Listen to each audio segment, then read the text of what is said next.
Have you ever heard of an inland port? It's a port on dry land and one that could be coming to the city of Odessa. Hunter Alcacer went to find out how it would work and what it would mean for our area.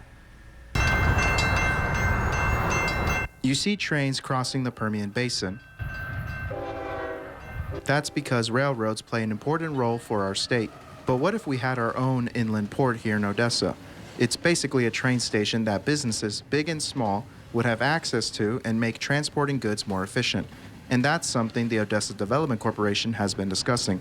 And what that means for our community and our citizens is we would have a rail to truck port put in where our companies, our vendors, our manufacturers, our distributors have a way to bring goods in from literally all over the world via rail, and then those items be offloaded onto truck to be transported really throughout our country. Crow says that an inland port would benefit not just businesses, but also you, the consumer, as well. We're not far from Sweetwater, where we have a huge wind turbine farm. And so just the cost to bring one of those wind turbine blades up from Houston to this area runs about $100,000 by truck. And so what we've been told is by rail, the cost of that would be a fraction. And so that's just one example of things that can be done. But to bring goods in mass quantity in by rail is less expensive than bringing it in by truck.